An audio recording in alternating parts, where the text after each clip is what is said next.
আজকে আমরা ক্লাস 12 এর যে সাঁতরা র্যাপিড টেস্ট পেপার বার করেছে তার প্রথম যে মডেল সেই মডেলের সমাধান করব, যদি পারি দুটো করাবো।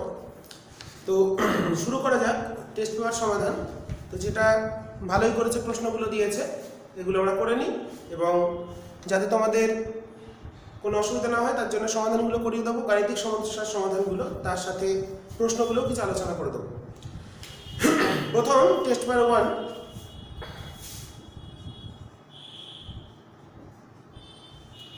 তোমরা সবাই আশা করি পেয়েছো বইটা। প্রথম কোশ্চেন দিয়েছে ওহমের সূত্র ভেক্টর রূপ প্রমাণ করতে জানো তোমরা যে সমান সিগমা ই কিভাবে করে অনুপ্রবাহের বেগের ধারণা থেকে প্রমাণটা করতে হয়। তো ওর একটা অঙ্ক দিয়েছে, আমি গাণিতিক সমস্যাগুলো প্রধানত সমাধান করাবো। অথবা প্রশ্ন দিয়েছে 1000 ওহম এর একটি গ্যালভানোমিটারের সঙ্গে মিটারের প্রতিক্রিয়া 1/25 করার জন্য কি মানে শান্ট যুক্ত করতে হবে। 1000 ওহম, তাহলে গ্যালভানোমিটারের রোধ দিয়েছে 1000 ওহম। আচ্ছা, প্রতিক্রিয়া শান্টের সূত্র কি জানি, S = G/n-1।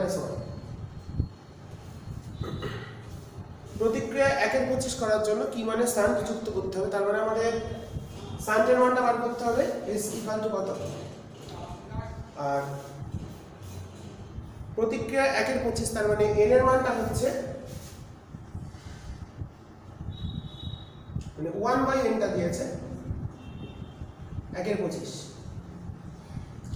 তার মানে এটা আমাদের কত হবে 1000/25 - 1, তার মানে 1000/24 ওহম। ক্যালকুলেট করলে আমরা দেখে নেবো কত আসে ভ্যালুটা। তো এটা আমাদের উত্তর তাহলে আসছে 1000/24 মানে 41.66, 41.66 ওহম। তাহলে আমাদের কত মানে শান্ট যুক্ত করতে হবে, 41.66 ওহম মানের শান্ট যুক্ত করতে হবে। 2 নম্বর প্রশ্ন দিয়েছে দুটি সমান্তরাল ঋজু তারে একই দিকে 5 অ্যাম্পিয়ার এবং 3 অ্যাম্পিয়ার প্রবাহ যাচ্ছে, তার দুটির দূরত্ব 15 সেন্টিমিটার হলে এর মধ্যে ক্রিয়াশীল বল কত। বলের সূত্র আমরা জানি F = কত, μ0/4π 2I1 I2/d। তার মানে μ0/4π হলো 10⁻⁻7, 2 ইনটু কারেন্টগুলো কত দিয়েছে 3 অ্যাম্পিয়ার আর 5 অ্যাম্পিয়ার, তাহলে 5 × 3, আর দূরত্ব দিয়েছে 15 সেন্টিমিটার মানে 15/100, তাহলে এটা হবে এত নিউটন। তাহলে কত চলে আসছে আমাদের 15 কেটে গেল, তাহলে 2 × 10⁻⁻5 নিউটন। তাহলে ক্রিয়াশীল বলের মানটা পেয়ে গেলাম 2 নম্বর। 3 নম্বর দিয়েছে এল দৈর্ঘ্যের একটি তারের ভ্রামক m, তারটিকে অর্ধবৃত্তাকারে বাঁকালে ভ্রামক কত হবে। 3 নম্বর প্রশ্ন দিয়েছে এল দৈর্ঘ্যের একটি তারের ভ্রামক, এর ভ্রামক দিয়ে দিয়েছে সমান m, তারটিকে যদি অর্ধবৃত্তাকারে বাঁকাই তাহলে তারটিকে অর্ধবৃত্তাকারে বাঁকাচ্ছি মানে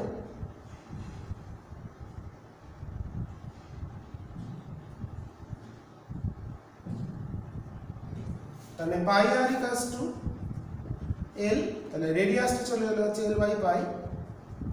আর মেরু শক্তি তাহলে কত, মেরু শক্তি তার মানে হচ্ছে q/m, qm হচ্ছে m/l, তাহলে নতুন ভ্রামক হবে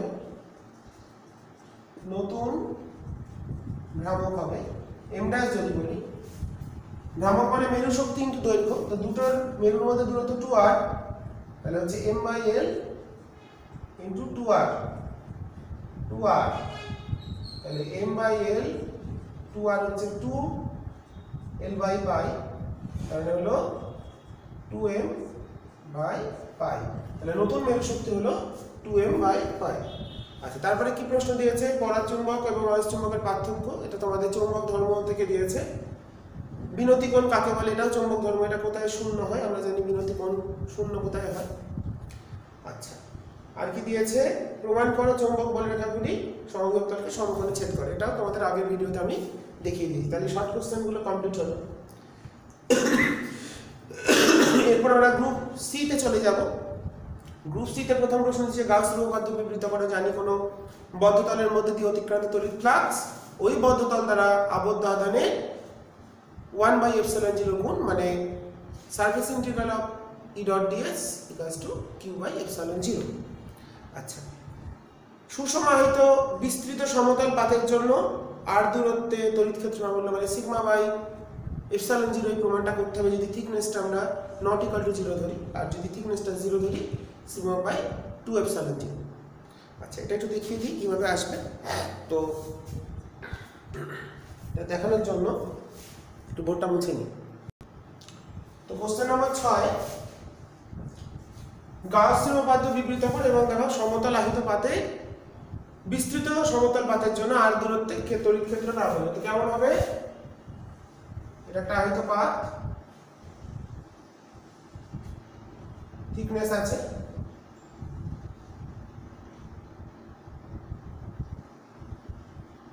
এটা পজিটিভলি চার্জড। ছবিটা যেভাবে দেখাচ্ছি সেভাবেই করবে তোমরা। ছোট্ট একটা ডিএস নেওয়া হলো, তাহলে এর থেকে আর দূরত্ব বলেছে, যদি আরটা কোনো কাজে লাগবে না, মানে এদিকে যেমন নিলাম এদিকেও নিতে পারি, দুখানা হবে, দুটো তল হিসেবে ধরেছি, মানে দুটো তল, এদিকে একটা আছে পেছনে একটা।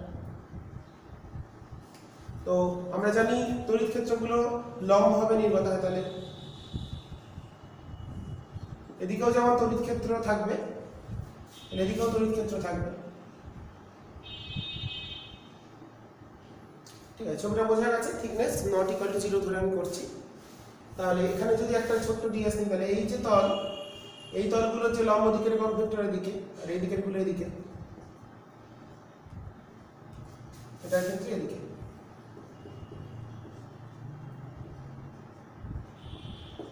তাহলে গাউসের এটা একটা সমতল বিস্তৃত তল পাত, আহিত পাত, তার জন্য আমাদের ফিল্ড বার করতে হবে। তো গাউসের উপপাদ্য কি পেয়েছি, গাউসের উপপাদ্য অনুসারে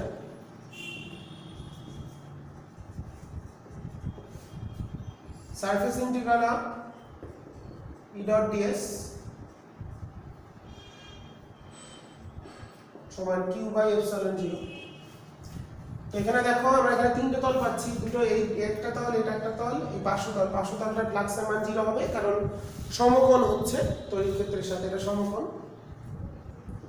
তাহলে এর ক্ষেত্রে ফ্লাক্স থাকবে না। তাহলে দুটো, তাহলে 2 EDS,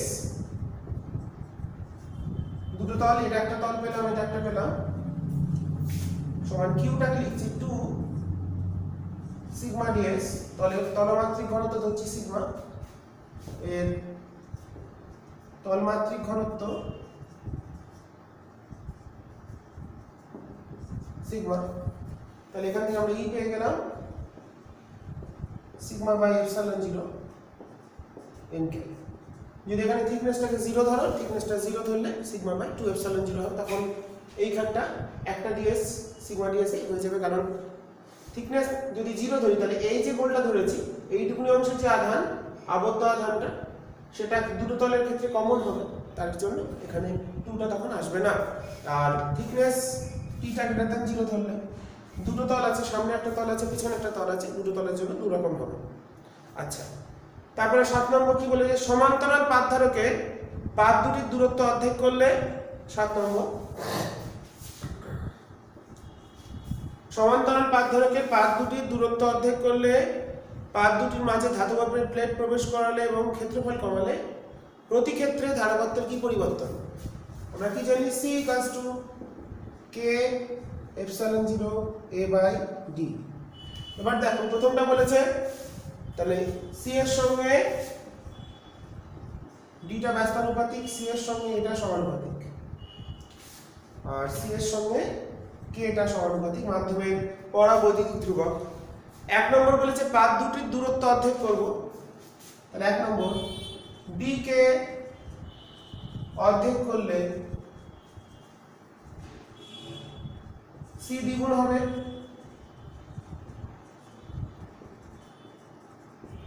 2 নম্বর পাত দুটির মধ্যবর্তী স্থানে ধাতব পাত প্রবেশ করালে ধাতব পাতের ক্ষেত্রে যেহেতু ধাতব পাতের কেটা হচ্ছে ইনফাইনাইট, অর্থাৎ এই ক্ষেত্রে সিটাও ইনফাইনাইট হবে। 3 নম্বর ক্ষেত্রফল যদি কমানো হয়, ক্ষেত্রফল কমালে সমানুপাতিক, তাহলে সিটা কমবে, ক্ষেত্রফল কমালে সি কমবে। ঠিক আছে, তাহলে আমরা 7 নম্বর প্রশ্নটা সমাধান 3টে পার্ট ছিল, এরপর একটা অঙ্ক আছে, অঙ্কটা দেখব। 7 অথবা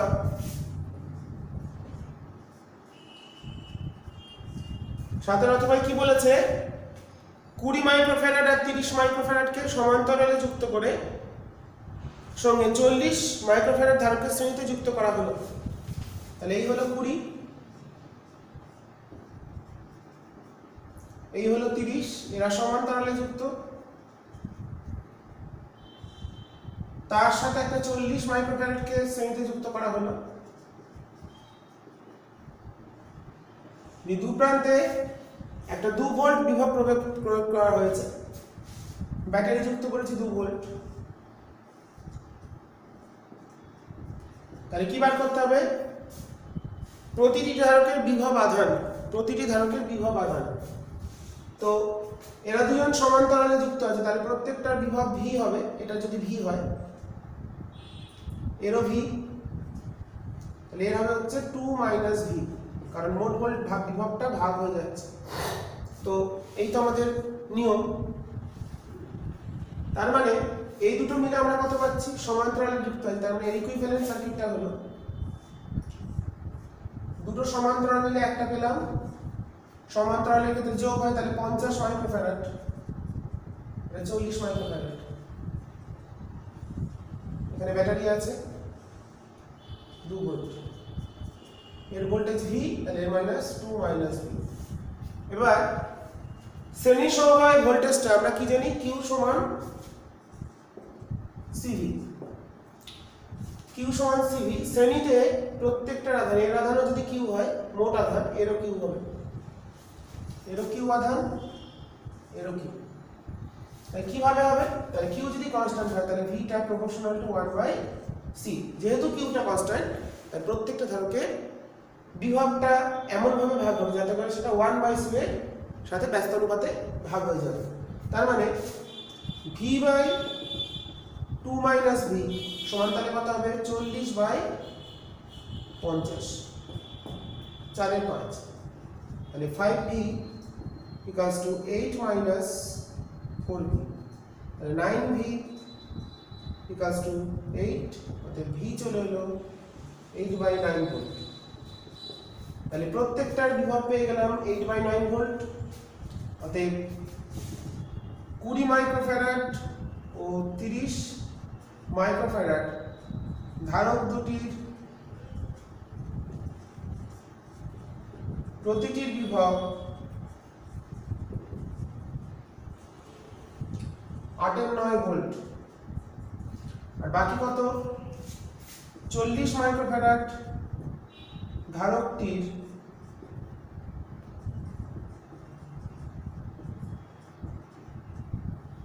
বিভব 2 মাইনাস 8/9, মানে 9 দুগুণে 18, মানে 10/9 ভোল্ট। আধান কত হবে, এর আধান বললাম Q1, এর Q2, এর Q3, তাহলে Q1 টা কত হবে, অর্থাৎ Q1 হবে CV, মানে 160/9 মাইক্রোকুলম। Q2 হবে CV, 240/9 মাইক্রোকুলম। আর 40 মাইক্রোফ্যারাডের ক্ষেত্রে Q3 হবে C, ওর ভিটা কত বেরিয়েছে, 10/9, 400/9 মাইক্রোকুলম। দেখো আমি বলেছিলাম এর দুজনের কিউ সমান হবে, এর মোট কিউ কত 160 আর 240 মানে 400, এরও 400। তাহলে প্রত্যেকটা আধান প্রত্যেকটা বিভব আমরা নির্ণয় করে ফেলেছি। এরপর আমরা পরের কোশ্চেনে চলে যাব। অঙ্কটা খুব ভালো অঙ্ক দিয়েছে, কিভাবে ছোট নিয়মে করা যায় সেটা আমি তোমাদের দেখিয়ে দিলাম। এরপর আমরা নেক্সট কোশ্চেনে যাব, কোশ্চেন নাম্বার 8। সাইক্লোট্রন কম্পাঙ্কের রাশিমালা প্রতিষ্ঠা করে তোমরা জানো কি করে বার করে। একটা আহিত কণা চৌম্বক ক্ষেত্রের সাথে সমকোণে গতিশীল হচ্ছে, সেই ক্ষেত্রে তার উপর যে ফোর্স কাজ করে q into v cross b, সেখান থেকে তোমরা ফোর্স বার করলে q v b equals to mv²/r, সেখান থেকে তোমরা বেগ পেয়ে যাবে, সেখান থেকে পর্যায়কাল পাবে t সমান 2πr/v, কম্পাঙ্ক 1/t করে পেয়ে যাবে। আচ্ছা, এর সাহায্যে ইলেকট্রনকে ত্বরান্বিত করা যায় কি? কারণ ইলেকট্রনের ক্ষেত্রে ভরটা খুব ছোট হয়, তার ক্ষেত্রে বেগটা বেড়ে যাবে, তো সেটা কিন্তু ত্বরান্বিত করা সম্ভব হবে না। তোমরা এখানে আপেক্ষিকতাবাদ তত্ত্ব দিয়ে আমরা ব্যাখ্যা করতে পারি, ইলেকট্রনের ক্ষেত্রে ভরটা খুব ছোট হয়। আচ্ছা, এরপরের প্রশ্ন, প্রমাণ করো 9 নম্বর, প্রমাণ করো বক্রতলে প্রতিফলনের ক্ষেত্রে বস্তু ও প্রতিবিম্ব সর্বদা ফোকাসের একই পাশে অবস্থান করবে। রাস্তায় আলোর প্রতিফলক হিসাবে কোন দর্পণ ব্যবহার করা হবে? থিওরি কোশ্চেন, সহজই কোশ্চেন। রাস্তায় যেগুলো মানে স্ট্রিট লাইট থাকে সেখানে কি ধরনের প্রতিফলক ব্যবহার করা হয়? আচ্ছা, 10 নম্বর, একটি বস্তু ও পর্দার মধ্যে একটি লেন্স দুটি অবস্থানে রাখলে যদি দুটি প্রতিবিম্ব পাওয়া যায়, মানে d > 4f হয়, সেই ক্ষেত্রে প্রতিবিম্বের দৈর্ঘ্য L1 আর দ্বিতীয় ক্ষেত্রে L2 হলে বস্তুর উচ্চতা কত? তোমরা জানো √L1 L2 হবে, প্রমাণ করা যায়।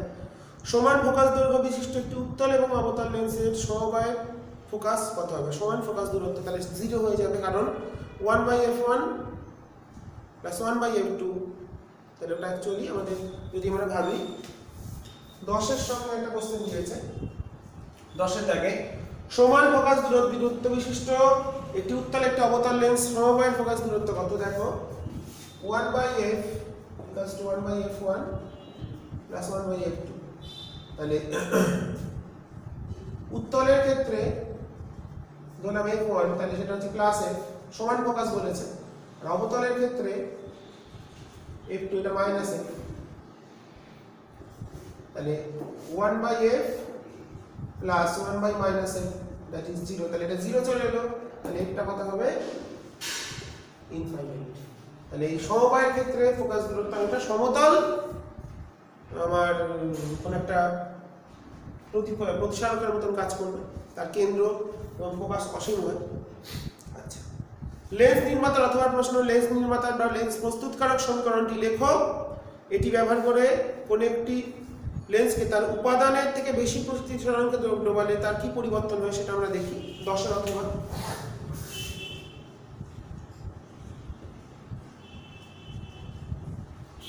লেন্স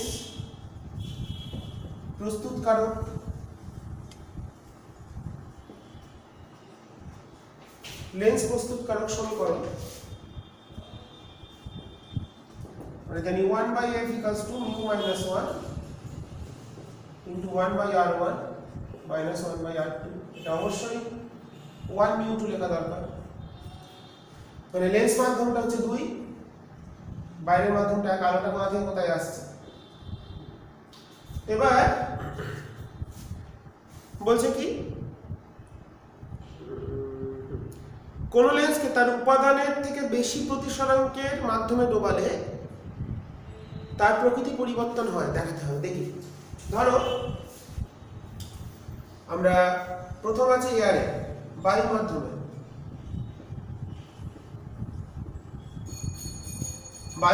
মানে μ1টা 1, কাঁচের তৈরি লেন্স আছে, তাহলে সেই ক্ষেত্রে 1/f AR হবে μ2/μ1, 1μ2 মানে μ2/μ1, 1/r1 - 1/r2, দ্যাট ইজ, এটাকে μ ধরি, যদি কাঁচের প্রতিসরাঙ্ককে আমরা μ ধরি, এটা আসছে μ - 1 * 1/r1 - 1/r2। লেন্স মাধ্যম অপেক্ষা ঘন মাধ্যমে লেন্সের থেকে যদি বেশি ঘন মাধ্যমে যায়, দ্যাট ইজ μ1 টা যদি গ্রেটার দ্যান μ2 হয়, μ1 টা যদি বড় হয়, মানে বায়ুর সাপেক্ষে কাঁচ, বায়ুর থেকে কাঁচটা ছিল ঘন মাধ্যম, কিন্তু এবার যদি বাইরের মাধ্যমটা কাঁচের থেকে ঘন হয়, সেক্ষেত্রে তবে μ2/μ1 লেস দ্যান 1, μ1 টা যদি বড় হয় তাহলে μ2/μ1 টা লেস দ্যান 1। অতএব এই ক্ষেত্রে এফটা কত হবে? সূত্র তো μ2/μ1 -1 * 1/r1 -1/r2। এই ভ্যালুটা কিন্তু, এই ব্র্যাকেটের ভ্যালুটা কিন্তু ঋণাত্মক চলে আসছে,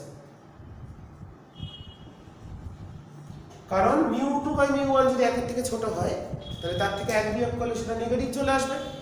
তো নেগেটিভ আসার অর্থ প্রথমে যদি ওটা উত্তল লেন্স হয়, পরে ওটার ক্ষমতা বা ফোকাস দূরত্ব মাইনাসে হচ্ছে, মানে অবতল হয়ে যাবে। আবার প্রথমে যদি এফটাকে বলি অবতল লেন্স, তাহলে উল্টে গেলে ওটা উত্তল লেন্স চলে আসবে। তার মানে সুতরাং বায়ু মাধ্যমে এফ গ্রেটার দেন 0 হলে ঘন মাধ্যমে এফ লেস দেন 0 হবে। অর্থাৎ প্রকৃতি উল্টে যাবে, মানে উত্তল লেন্সটা অবতল লেন্সের মতন কাজ করবে এবং অবতল লেন্সটা উত্তলের মতো কাজ করবে। তার মানে যেটা আমরা ধরে নেব, বায়ু মাধ্যমে যদি ফোকাসটাকে পজিটিভ ধরে নিই, মানে উত্তল লেন্স ধরে নিই, তাহলে বায়ু অপেক্ষা ঘন মাধ্যম বা লেন্স মাধ্যম অপেক্ষা ঘন মাধ্যমে গেলে তার ফোকাস দূরত্বটা মাইনাসে চলে আসবে। আবার প্রাথমিক অবস্থায় যদি লেন্সটাকে আমরা অবতল ধরি, অর্থাৎ মাইনাস ফোকাস দূরত্ব ধরি, তাহলে বায়ু মাধ্যম অপেক্ষা, কাঁচ মাধ্যম অপেক্ষা বেশি ঘন মাধ্যমে ওটাকে প্রতিস্থাপিত করলে পারিপার্শ্বিক মাধ্যমটা যদি ঘন হয় লেন্স অপেক্ষা, তাহলে কিন্তু সেক্ষেত্রে ফোকাসটা উল্টে যাচ্ছে, অবতল ধরলে উত্তল হয়ে যাচ্ছে। মানে এই চিহ্নটা মাইনাসে আসবে, মানে টোটালটা প্লাস হবে যদি প্রথমটা অবতল ধরি, আর প্রথমটাকে যদি উত্তল ধরি তাহলে সেক্ষেত্রে এটা মাইনাসে চলে আসবে। বুঝতে পারলাম? দূরবীক্ষণ যন্ত্রের ক্ষেত্রে রশ্মি চিত্র অঙ্কন করে এবং দেখাও নলের দৈর্ঘ্যের সঙ্গে ফোকাস দৈর্ঘ্যের সম্পর্ক। আচ্ছা, নলের দৈর্ঘ্যের সঙ্গে করে এবং দেখাও নলের দৈর্ঘ্যের সঙ্গে ফোকাস দৈর্ঘ্যের সম্পর্ক স্থাপন করো। বিষয়টা ভুল আছে। এই যন্ত্রের বিশ্লেষণী ক্ষমতা তোমরা জানো, আমাদের বিশ্লেষণী ক্ষমতা বা রিজলভিং পাওয়ার কি, λ/Δλ। আচ্ছা, পরেরটা চলে আসি, 12 নম্বর প্রশ্ন। থিওরিগুলো তোমরা নিজেরা করবে, আর অঙ্ক বা যেগুলো একটু ভালো কোশ্চেন সেগুলো আমি করিয়ে দিচ্ছি।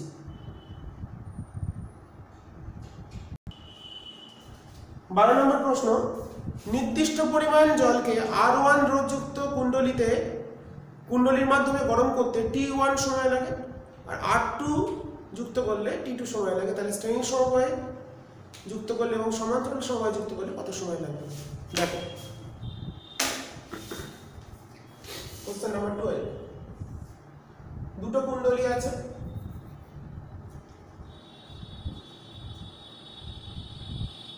R1, এর ক্ষেত্রে R1 রোধের সাহায্যে করলে সময় লাগছে T1। R2 এর ক্ষেত্রে R2 রোধ ব্যবহার করলে, এটা বলে যে বিভবটা একই, ব্যাটারি একই, লাইন ভোল্টেজ, এর ক্ষেত্রে সময় লাগছে T2। এবার এই রোধ দুটোকে যদি শ্রেণী সমবায়ে যুক্ত করি তাহলে কত সময় লাগবে? তো আমাদের উৎপন্ন হচ্ছে কি, সূত্রটা কি, H = v²T/Rj। তো জলের একটা প্রাথমিক উষ্ণতা আছে, সেখান থেকে জলটাকে আমরা ফোটাবো। তাহলে প্রতি ক্ষেত্রে আমরা কুণ্ডলীটা যেই ব্যবহার করি না কেন, তাপের পরিমাণটা কনস্ট্যান্ট, একই তাপ লাগবে। সময় কোনোটার ক্ষেত্রে বেশি লাগবে, কোনোটার ক্ষেত্রে কম লাগবে, সেটা নির্ভর করছে কার উপর, রোধের উপর নির্ভর করছে, আটটার উপর। তার মানে যেটাতে আমাদের রোধ বেশি সেটা বেশি সময় লাগবে, আর রোধ যেটাতে কম সেটা কম সময় লাগবে আমার তাপ উৎপন্ন। কারণ এখানে এই ক্ষেত্রে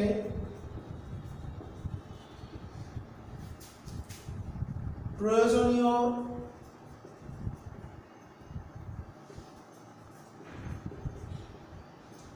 তাপের মান প্রতি ক্ষেত্রে সমান। তাহলে আমরা কি লিখতে পারি প্রথম ইকুয়েশনটার ক্ষেত্রে অতএব h equals to v square t1 by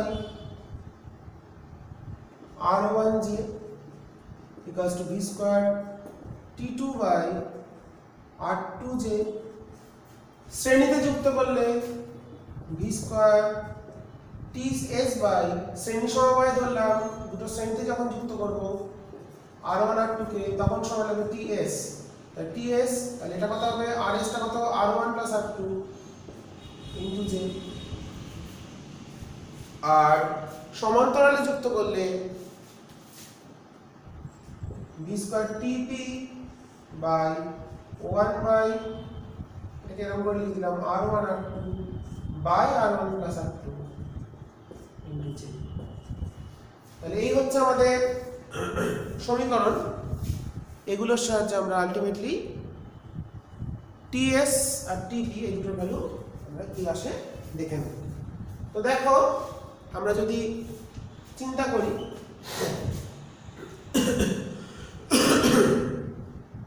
তো এই যে সম্পর্কটা পেয়েছি প্রতি ক্ষেত্রে h টা সমান, তাহলে t এর সঙ্গে r সমানুপাতিক। তাহলে আমরা এখানে h ইকুয়াল টু লিখছি শ্রেণীতে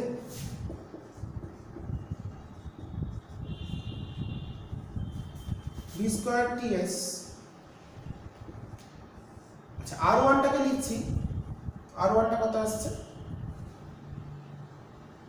v square t1 by h plus এটা কত আসছে সরি বাই j এটা নিচে হবে v স্কয়ার এখান থেকে দুটো কমন নিয়ে t2 by hj into j। কি করলাম প্রথম থেকে এই দুটো থেকে r1 টা বার করে এখানে বসিয়ে দিলাম, এই দুটো থেকে r2 টা বার করে এখানে বসিয়ে দিলাম r2 তে। তাহলে এখান থেকে আমরা হিসাব করি তাহলে সব কেটে গিয়ে ts হবে t1 প্লাস t। তাহলে শ্রেণী সমবায়ের ক্ষেত্রে সময়টা কত লাগবে প্রথম ক্ষেত্রে একটা কুণ্ডলীর সময় ছিল t1 দ্বিতীয় ছিল t2, তাহলে শ্রেণী সমবায় যুক্ত করলে মোট সময় লাগবে t1 প্লাস t2। ঠিক আছে, এটা খুব সহজ সূত্র রোধের, দেখো লজিক্যালিও ভাবা যায়। এই যে সূত্রটা আমরা পেয়েছি দেখো এখানে v টা কনস্ট্যান্ট বলেছে r টা কনস্ট্যান্ট, তার মানে t বাই j টা কনস্ট্যান্ট, মানে t বাই r যেটা কনস্ট্যান্ট, তাহলে t সমানুপাতিক r, মানে রোধটা যেভাবে চেঞ্জ হবে শ্রেণীতে সময়টাও একইভাবে চেঞ্জ হবে। তাই হয়েছে শ্রেণীর ক্ষেত্রে কত হয় মোট রোধ r1 প্লাস r2, তাই শ্রেণীর ক্ষেত্রে সময় হয়েছে t1 প্লাস t2। আচ্ছা সমান্তরালটা দেখে নিই। সমান্তরালে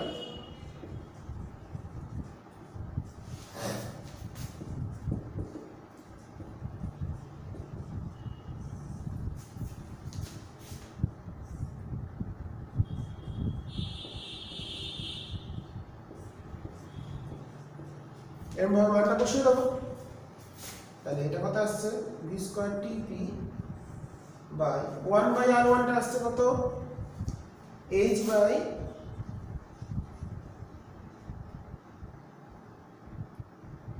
hj বাই আসছে এটা 1 বাই, আচ্ছা আচ্ছা this is 1 by hj by v square t1 plus এটা আছে hj by v square t2। r1 টা বার করলাম বসিয়ে দিলাম, তাহলে j এখান থেকে আমরা যদি পড়ি তাহলে জিনিসটা যদি ভাবি দেখো v স্কয়ার কেটে যাচ্ছে j কেটে যাচ্ছে h কেটে যাচ্ছে h কেটে যাচ্ছে, তাহলে এখান থেকে অর্থাৎ 1 by tp equals to 1 by t1 plus 1 by t2।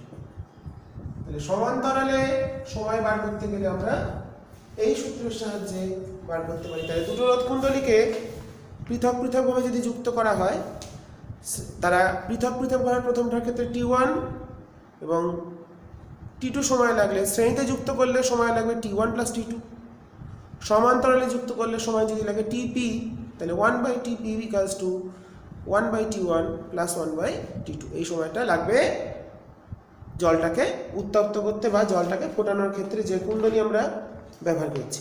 ঠিক আছে, জলটাকে গরম করতে যে সময়, মনে রাখতে হবে এক্ষেত্রে বিভবটা স্থির এবং প্রতি ক্ষেত্রে একই পরিমাণ তাপ লাগছে।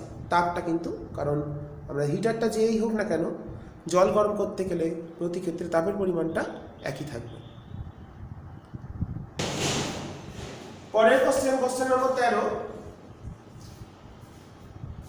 উল্লম্বভাবে ক্রিয়াশীল তড়িৎ ক্ষেত্রের সঙ্গে 60 ডিগ্রি কোণে একটি ভি বেগে একটি কিউ আধান প্রক্ষেপ করা হলো।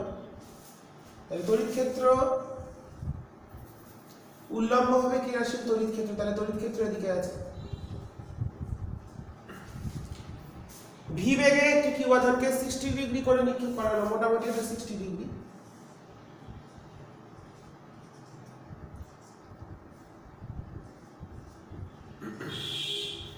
করা হলো। দেখাও যে কণাটির গতিপথ অধিবৃত্তাকার হবে। এক্ষেত্রে কণাটির সর্বোচ্চ উচ্চতা কত হবে সেটা নির্ণয় করতে হবে। তো আমরা জানি এই বরাবর, তাহলে বেগের উপাংশ v sin 60,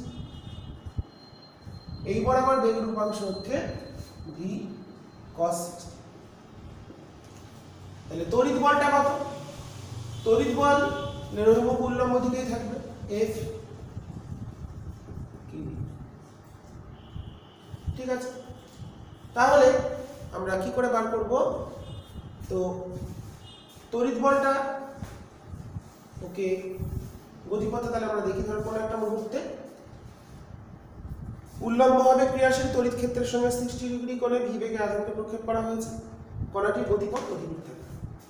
তাহলে এই বরাবর গতিবেগটা হচ্ছে সমবেগে গতিশীল,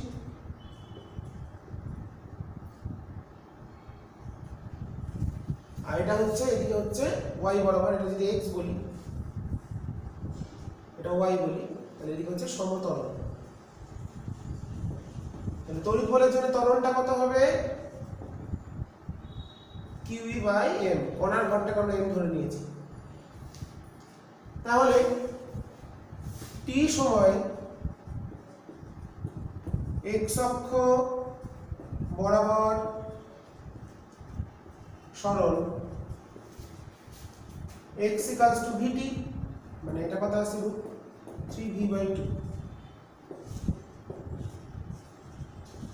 t সময় তাহলে সরণ কত হবে? x বরাবর এটা, আর t সময় y অক্ষ বরাবর সরণ y সমান ইউটা কত? v/2, তাহলে v/2t প্লাস হাফ এটি স্কয়ার, মানে QE/m স্কয়ার। দুটো সম্পর্ক আমরা পেয়ে গেছি x আর y এর। একটা হচ্ছে আমাদের x = √3v/2 × t, আর একটা হচ্ছে y সমান s = ut প্লাস হাফ এটি স্কয়ার। তাহলে এখান থেকে আমরা যদি লিখি, অতএব y সমান লিখতে পারি, দেখো v/2 × t, t এর মানটা কত? 2x/√3v, 2x/√3, t এর মানটা বসিয়ে দিচ্ছি, প্লাস হাফ QE/m 2x/√3। তাহলে এবার চলে আসছে 1/√3 × x প্লাস 2QE/3mv² × x²। তাহলে যে ইকুয়েশনটা এলো সেটা এখানে এই জিনিসটা অবশ্যই কনস্ট্যান্ট, আর এটা তো সংখ্যা, এটা তো কনস্ট্যান্ট। তাহলে y সমান চলে এলো ax প্লাস bx²। তো এটা হচ্ছে আমাদের অধিবৃত্তের সমীকরণ। আশা করি তোমাদের বোঝা গেছে বিষয়টা আমরা কি করে করলাম। তাহলে যে সমীকরণটা আমরা পেলাম সেটা অধিবৃত্তের। সুতরাং কণাটির গতিপথ হবে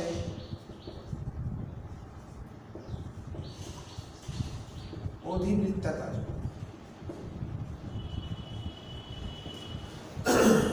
কণাটির গতিপথ হবে অধিবৃত্তাকার। আচ্ছা, তো এবার আমরা তো পেলাম। এবার দেখো সর্বোচ্চ উচ্চতা। সর্বোচ্চ উচ্চতা মানে জিনিসটা তো এরকম ভাবে যাবে, তার মানে এই পয়েন্টে গিয়ে সর্বোচ্চ উচ্চতা মানে এখানে যে এমজি কাজ করছে, এমজি বলে একটা কাজ করছে তার উপর এম ভরের যদি কণা ধরি, আবার এখানে হচ্ছে কিউবি। তো সর্বোচ্চ উচ্চতায় এখন সর্বোচ্চ উচ্চতায় এখানে অ্যাকচুয়ালি ফোর্সটাকে আমরা যেটা করেছি সেটা কিন্তু কিউবি মাইনাস এমজি করা উচিত ছিল, কারণ প্রত্যেকটা পয়েন্টেই কিউবি আর এমজি যে বলটা একটা পয়েন্ট থেকে, যেখানে যেহেতু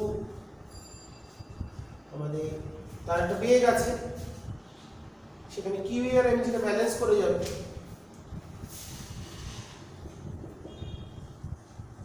সেই জন্য যেখানে ব্যালেন্স হবে সেখানে গিয়ে সর্বোচ্চ উচ্চতা হবে। তাহলে সেক্ষেত্রে সর্বোচ্চ উচ্চতার ক্ষেত্রে আবার একটা বিষয় মাথায় রাখতে হবে, এই বরাবর তার বেগটা 0 হয়ে যাবে। তার মানে সেরকম যদি ভাবি v equals to u minus v square equal to u square minus 2ah, তাহলে সর্বোচ্চ উচ্চতার ক্ষেত্রে বেগটা 0 হবে। তোমরা যদি এমজিটা নাও ধরো কোনো অসুবিধা নেই। তো সেই হিসেবে ভাবতে গেলে v square equal to সর্বোচ্চ উচ্চতায় উল্লম্ব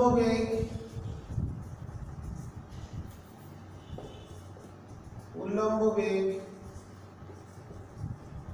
সমান 0। তার মানে h কত হবে, u স্কয়ার আমাদের আসছে, এবার আমরা কত পেয়েছি, তাহলে v স্কয়ার বাই 4 বাই হচ্ছে 2a, v স্কয়ার বাই 4 মানে v স্কয়ার বাই 8a, মানে সর্বোচ্চ উচ্চতা হচ্ছে v স্কয়ার বাই 8a, এটাই হবে তার সর্বোচ্চ উচ্চতা। এই ক্ষেত্রে একটা কথা, যদি আমরা এখানে প্রত্যেকটা পয়েন্টে এমজিটাকে ধরে নিই, একটা এমজি বল কাজ করছে, অভিকর্ষ বল, তাহলে কিন্তু ধরে নিতে হবে এখানে সর্বোচ্চ উচ্চতা মানে এমজিটা নিশ্চয়ই এখানে এরা বড় ধরছে। সেই ক্ষেত্রে এখানে আমরা কিউইটাকে কিউবি আমার এমজি মাইনাস কিউবি যদি ধরি, মানে এমজিটাকে বড় ধরি, এটা যদি আমরা এখানে প্রথম ক্ষেত্রে এমজিটাকে নেগলেক্ট করেছিলাম, তো সেটা যদি আমরা ধরি সেই ক্ষেত্রে কেমন হবে, যদি আমাদের mg গ্রেটার দেন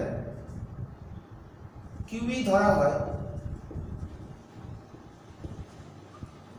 mgটাকে যদি কিউবির থেকে বড় ধরা হয় তবে কিন্তু সর্বোচ্চ উচ্চতা ব্যাপারটা আসবে। এবং সেক্ষেত্রে কিন্তু ইকুয়েশনগুলো একটু পাল্টে যাবে। সেক্ষেত্রে কিন্তু এটা মন্দন ধরে নিয়ে করতে হবে, মানে mgটা বড় আর উল্টো দিকে যাচ্ছে মানে মন্দনে যাচ্ছে। সেক্ষেত্রে ইকুয়েশনটা কেমন হবে, এখানে আমাদের মাইনাস চলে আসবে, এটা হয়ে যাবে mg মাইনাস কিউবি, mg মাইনাস কিউবি হবে, এটাও mg মাইনাস কিউবি হয়ে যাবে। ইকুয়েশনটা করতে পাল্টাবে না, শুধুমাত্র x মাইনাস bx স্কয়ার হয়ে যাবে, তাতে অধিবৃত্তই থাকছে। তাহলে এটাও আমাদের 2 mg minus q b into x square by 3 b square, এর একটা ফর্ম চলে আসবে, মানে সেটা x মাইনাস bx স্কয়ার ফর্মে চলে আসবে। যদি আমরা প্রথম থেকে mgটাকে বড় ধরে নিতাম, সেক্ষেত্রে mg ইকুয়ালস টু কিউবি কনসেপ্টটা দরকার ছিল না। আর সর্বোচ্চ উচ্চতায় গেলে উল্লম্ব বেগটা 0, তাহলে এই ক্ষেত্রে এটা তাহলে কত বসবে, তাহলে সুতরাং আমাদের অধিবৃত্তাকারটা প্রমাণ করলাম। সুতরাং সর্বোচ্চ উচ্চতা হলো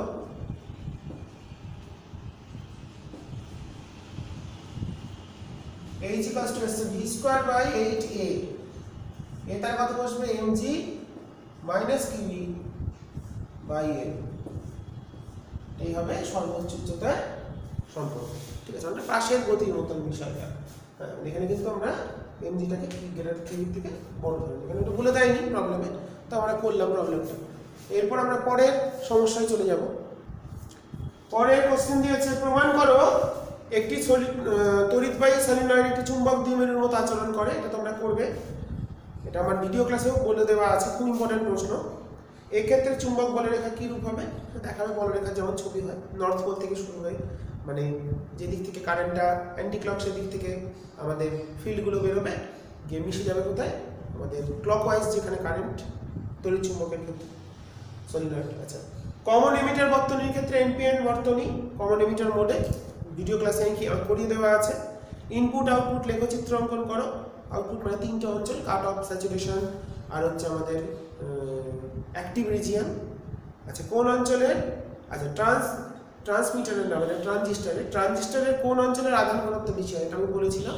এমিটারের ক্ষেত্রে মানে নিঃসারক অঞ্চলে হচ্ছে আমার আধান ঘনত্ব বেশি হয়। ঠিক আছে, এরপর 15 নম্বর প্রশ্ন, হাইগেনের নীতি থেকে প্রতিফলন ভিডিও ক্লাসে করিয়ে দেওয়া আছে। আলো যে ভিডিও ক্লাসগুলো করিয়েছি সেখানে তোমরা দেখতে পাবে। আচ্ছা, ইয়ং ব্যবস্থাকে মিউ প্রতিসরাঙ্ক বিশিষ্ট তরলে ডোবালে, এটা হচ্ছে 15 নম্বর। মিউ প্রতিসরাঙ্ক তরলে ডোবালে এবং ছিদ্রদ্বয়ের ব্যবধান দ্বিগুণ করলে, সাদা আলো ব্যবহার করলে ঝালরের প্রতি ক্ষেত্রে ঝালরের কি পরিবর্তন হবে? 1 নম্বর 15 সঙ্গে আছে ইয়ং এর পরীক্ষা।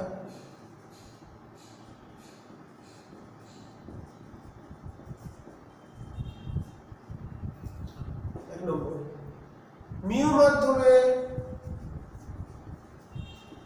তরলে ঝালর প্রস্থ মানে বিটা, সব ভিডিও ক্লাসে বলে দেওয়া আছে, তাও আমি বলছি। Beta prime equals to beta air by mu, তার মানে ঝালর প্রস্থ লেস দ্যান বিটা এআর। তাহলে মিউ মাধ্যমে তরলে ডোবালে ঝালর প্রস্থ মিউ ভাগ হয়ে যাবে, এবং মিউটা যেহেতু একের থেকে বড়, তার মানে ঝালর প্রস্থ মানে ঝালরগুলো সরু হয়ে যাবে, ঝালরের সংখ্যা বৃদ্ধি পাবে। 2 নম্বর, ছিদ্রদ্বয়ের ব্যবধান দ্বিগুণ করলে আমরা কি জানি, বিটা সমান lambda capital D by d. তাহলে ডিটা হলো ব্যবধান, ছিদ্রদ্বয়ের ব্যবধান,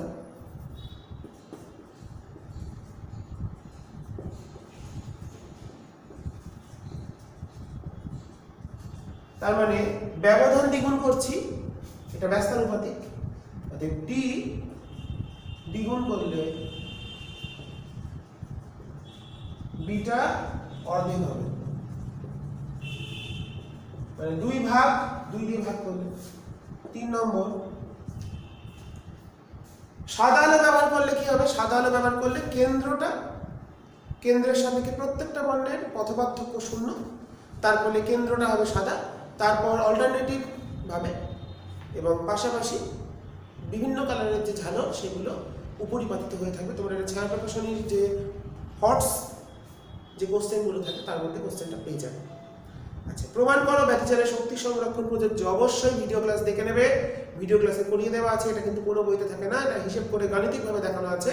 আবার ব্যতিচারে কীভাবে শক্তি সংরক্ষণ হয় তোমরা ব্যতিচার ক্লাসে ভিডিওতে পেয়ে যাবে, 2য় দিনের ক্লাসে মোস্ট প্রবাবলি। আচ্ছা, একটা অঙ্ক, তাহলে এক্ষেত্রে কেন্দ্রীয় উজ্জ্বল পটি বর্ণ সাদা হবে, কারণ কেন্দ্রের সাপেক্ষে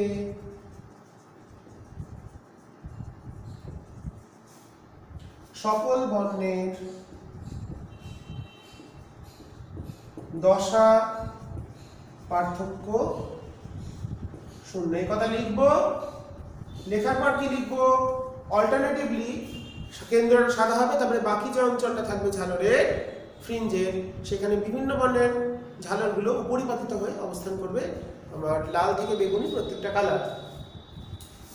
আচ্ছা, 15 অথবা শক্তি সংরক্ষণটা দেখে নেবে 15 অথবা বি।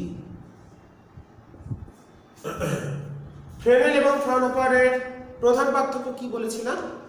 ফ্রেনেলের ক্ষেত্রে সোর্স আর স্ক্রিন আমাদের যেটা অবস্ট্রাকেল বা বাধার সাপেক্ষে সসীম দূরত্ব থাকে, কিন্তু ফ্রাউনহোফারের ক্ষেত্রে সেটা ইনফাইনাইট দূরত্বে সোর্স এবং ইনফাইনাইট দূরত্বে স্ক্রিন আছে, এটা ধরে নেওয়া হয়। এটাই প্রধান পার্থক্য।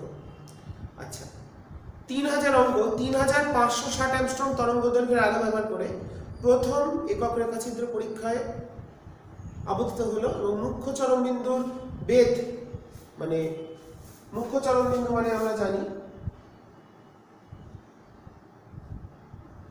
এইটা, মুখ্য চরমবিন্দুর বেধ এটা মানে 2 ল্যামডা ডি বাই ই, এটার ভ্যালু বলে দিয়েছে 3 মিলিমিটার। 3 মিলিমিটার বলেছে। 2 ল্যামডা ডি বাই ডিটা হলো পর্দার দূরত্ব, পর্দার দূরত্ব ডি বলে দিয়েছে 2 মিটার। আমি অঙ্কটা করিয়ে দিচ্ছি না, ভ্যালুগুলো লিখে দিচ্ছি। আর ল্যামডা বলে দিয়েছে 3650 অ্যাংস্ট্রম। ইউনিটগুলো কনভার্ট করে নেবে, না সরি 3560 অ্যাংস্ট্রম। তাহলে কি পড়ে থাকবে কি জানি না, ল্যামডা জানি, ডি জানি, তাহলে শুধু ইটা জানি না, এটার ভ্যালু বলে দিয়েছে। ই কত? ছিদ্রের রেখাছিদ্রের প্রস্থ মানে ইটা বার করতে হবে, বের করে নেবে, খুব সহজ ব্যাপার। আচ্ছা, তারপর একটা অঙ্ক আছে 16 এতে, তো অঙ্কটাই আমরা এরপর চলে যাব। তাহলে ওখানে কেন্দ্রীয় চরমবিন্দুর বেধ মানে 2 ল্যামডা ডি বাই ই, এটার ভ্যালু বলে দেওয়া ছিল। ডি বলা আছে, ল্যামডা বলা আছে, তাহলে শুধুমাত্র আমাদের কোন মানটা বার করতে হবে, ই এর মানটা বার করলে আমরা কমপ্লিট করে ফেলব। পরের প্রশ্ন 16 দাগের এ, চিত্রের সাহায্যে চিত্রে বর্তনীতে একটা বর্তনী দিয়েছে, 5 ওহম, 10 ওহম, 15 ওহম, 20 ওহম।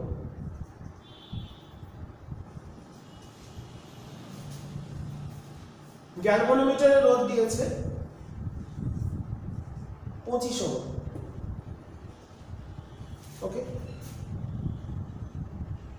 আর সোর্স ভোল্টেজ দিয়ে দিয়েছে,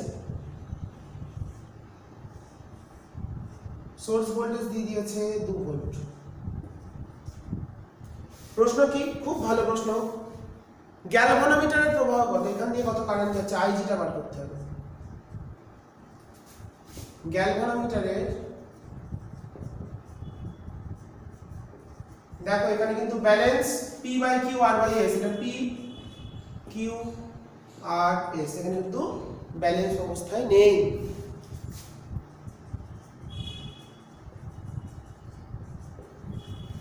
আইজি বার করতে হবে। এই অঙ্কটা আমরা কি করে করব একটু দেখি। তো ধরলাম এই বিন্দুর বিভব ধরলাম 2, এর বিভব পার্থক্যটা 2 ভোল্ট, তাহলে এটা ধরবো কত, 0 ভোল্ট। আচ্ছা, বললাম এটা এ, এটা বি, এটা সি, এটা ডি। তাহলে দেখো আমরা এখানে কি লিখতে পারি, এখান থেকে যে কারেন্টটা আসছে বি পয়েন্টের রেসপেক্টে যদি ভাবি, বি বিন্দুর সাপেক্ষে, আচ্ছা বি বিন্দুর বিভব ধরলাম ভিবি, এটা ধরলাম ভিডি। ভিবি আর ভিডিটার পার্থক্যটা বার করবো। দেখো বি বিন্দুতে কেসিএল প্রয়োগ করে পাই,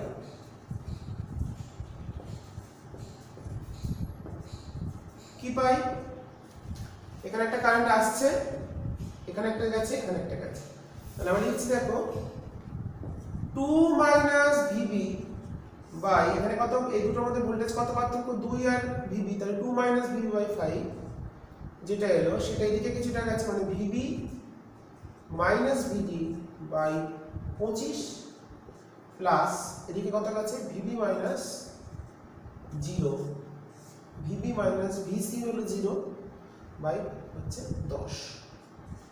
তাহলে এখান থেকে আমরা ইকুয়েশন পাচ্ছি 2/5 সমান ভিবি বাই 5 সমান ভিবি বাই 25 বিচ্ছেদ করে নিচ্ছি VB by 25 plus VB by 10। তাহলে ভিবি গুলোকে যদি একদিকে নিয়ে আসি তাহলে 2 এর 5 সমান চলে আসছে। তাহলে ভিবি কত হচ্ছে? ভিবি কমন গেলে 1 এর 5 যোগ 1 এর 25 যোগ 1 এর 10 মাইনাস ভিবি বাই 25। তাহলে এখানে আমাদের কত এলো? 10 হচ্ছে 50, 10 যোগ 2 12, 5 এ 17 প্লাস তাহলে 17 VB by 50 plus minus VD by 25। এটা 1 নম্বর সমীকরণ। ওকে, তাহলে আমরা এখানে কি করলাম? এখানে হলো এটা কি ওহমের সূত্র বলতে বিভব পার্থক্য ভি বাই আর সমান ভি বাই আর যোগ ভি বাই আর। আর ডি বিন্দুর সাপেক্ষে ডি বিন্দুতে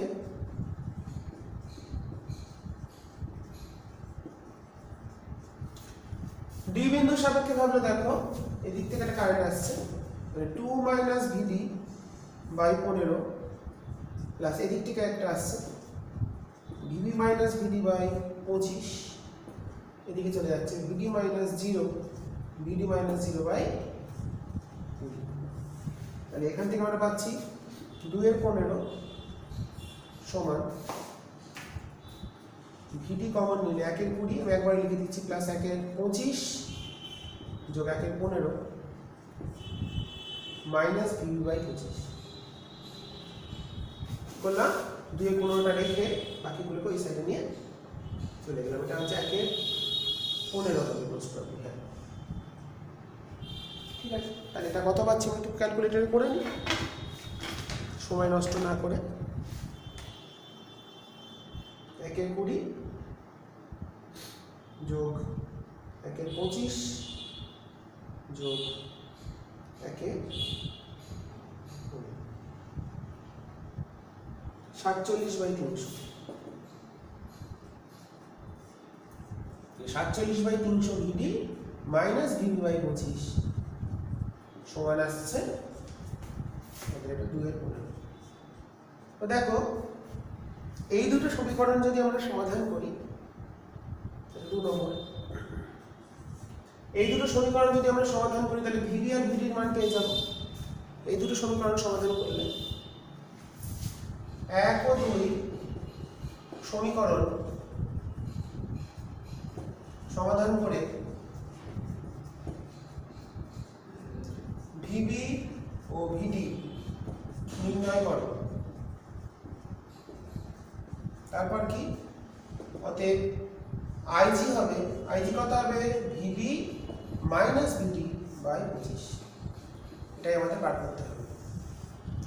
অঙ্কটা একটু বুদ্ধির অঙ্ক, তো আমি কেসিএল প্রয়োগ করে অঙ্কটা কীভাবে করা যায় সেটা তোমাদের দেখি। কেভিএল দিয়েও হতে পারে, লুপ অ্যানালাইসিস করেও হতে পারে। সেটা একটা ইকুয়েশন আসবে, 3টি ইকুয়েশন, এখানে 2টি ইকুয়েশন দিয়ে সলভ করাটা একটা সহজ বলে মনে হলো, তাই এইভাবে তোমাদের দেখিয়ে দিলাম। তো এটাকে আমরা সমাধান করলে উত্তর আমরা পেয়ে যাব। ঠিক আছে, এর পরের প্রশ্ন আমরা এরপর করব। পরের প্রশ্ন দিয়েছে প্রমাণ করো বহিস্থ বর্তনীতে সর্বোচ্চ ক্ষমতা হবে বহিস্থ রোধ এবং আভ্যন্তরীণ রোধের, হ্যাঁ বহিস্থ রোধের সর্বোচ্চ ক্ষমতা হবে, এটা আমরা জানি, লিখে দিচ্ছি। এটা একটা বর্তনী, এটা আমরা থিওরি ক্লাসে করিয়েছিলাম। বাহ্যিক রোধ আর এটাকে ম্যাক্সিমাম পাওয়ার ট্রান্সফার থিওরেম বলে। আভ্যন্তরীণ রোধ আর তড়িৎচালক বলি, এখানে কারেন্ট যাচ্ছে আই। কি বলছে? প্রমাণ করো বহিস্থ বর্তনীতে ক্ষমতা সর্বোচ্চ হবে যখন বহিস্থ রোধ ও আভ্যন্তরীণ রোধের মান সমান হবে। তাহলে আমরা আই কত পাচ্ছি? ই বাই আর প্লাস আর। অতএব বহিস্থ রোধে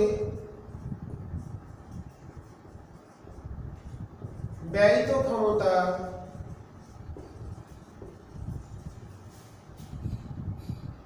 ই সমান আই স্কোয়ার আর, মানে E square R by R plus R whole square. এবার পিটা কখন সর্বোচ্চ হবে? পি এর মান সর্বোচ্চ হলে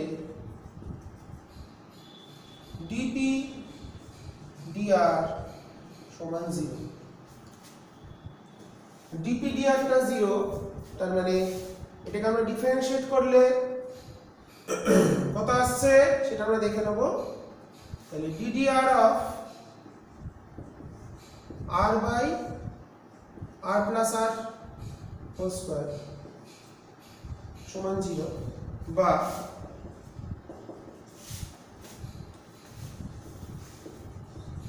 r plus r whole to the power minus 2 plus r into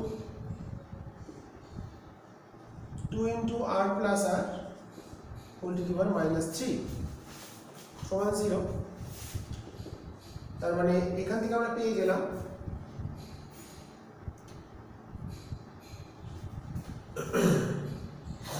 one minus 2r by r plus r সমান 0। তাহলে r plus r minus 2r সমান 0। তাহলে r equals to r।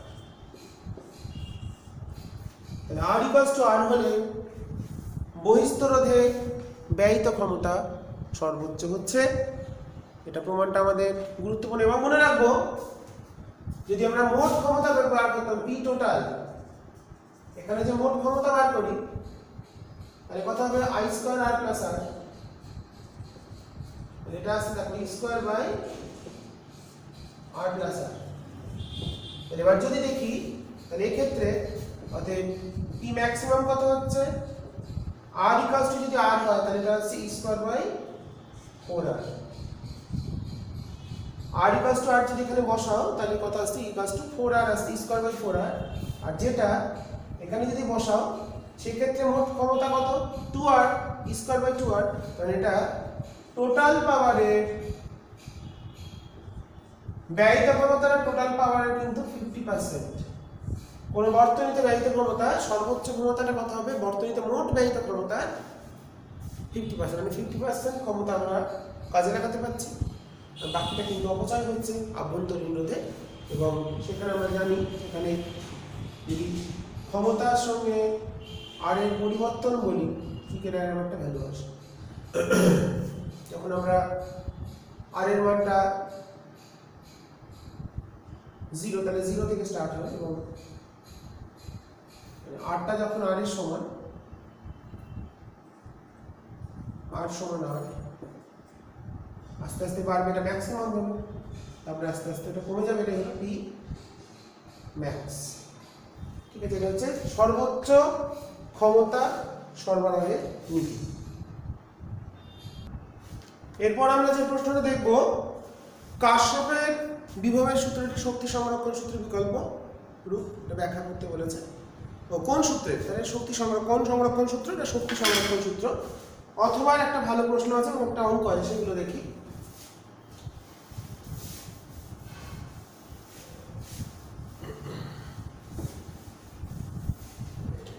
ষোলোর দাগের অথবাই দিয়েছে, প্রমাণ করো মিটার ব্রিজের সাহায্যে রোধ পরিমাপের ত্রুটি সর্বনিম্ন হবে যদি নিষ্পন্দ বিন্দুর অবস্থান তারের মধ্যবিন্দুতে অবস্থান করে। ভালো ভালো প্রশ্ন, প্রত্যেকটাই খুবই গুরুত্বপূর্ণ। মিটার ব্রিজের ক্ষেত্রে এটা এসটা হলো আননোন রোধ। এটা এখানে একটা এল দৈর্ঘ্যের তার থাকে, তোমরা প্র্যাকটিক্যাল করেছো। তো সুস্পন্দ, যেখানে আমরা নাল পয়েন্টটা পেয়েছি, নিষ্পন্দ বিন্দু বলে আমরা এক্স দূরত্বে পেয়েছি, তাহলে আমরা কি লিখতে পারি? r by s equals to x by l minus x, বা 100 মাইনাস এটা 1 মিটার লম্বা একটা তার হয়। তো বলেছে তাহলে s টা কত আসছে? তাহলে s আসছে r into l minus x by x। এখানে এক্সট্রা ভ্যারিয়েবল, তাহলে আমরা এখান থেকে হিসাব করি। অতএব s এর পরিমাপের ত্রুটি সর্বনিম্ন হবে। তো s পরিমাপের ত্রুটি মানে কি? এখন s পরিমাপে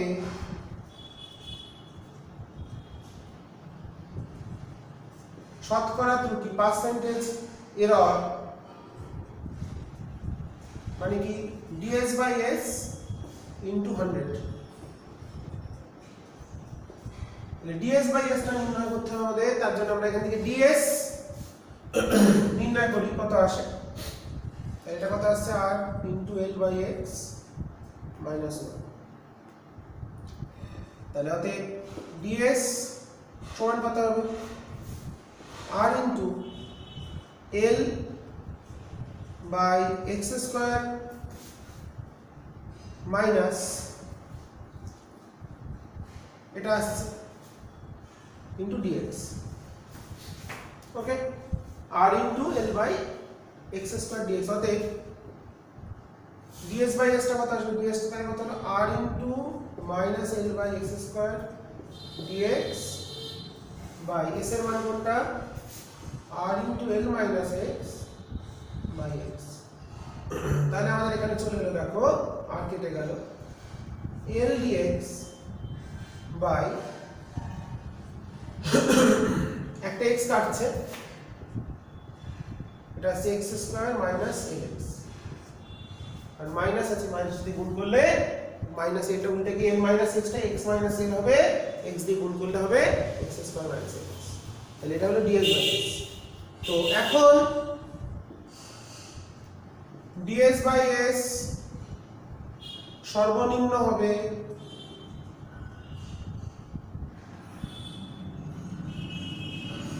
যদি এটা 200 থাকবে, ddx of x square minus lx সমান 0 হয়। ঠিক আছে, অতএব এটা কি কত আসছে 2x minus l equals to 0, অতএব x চলে এলো l/2।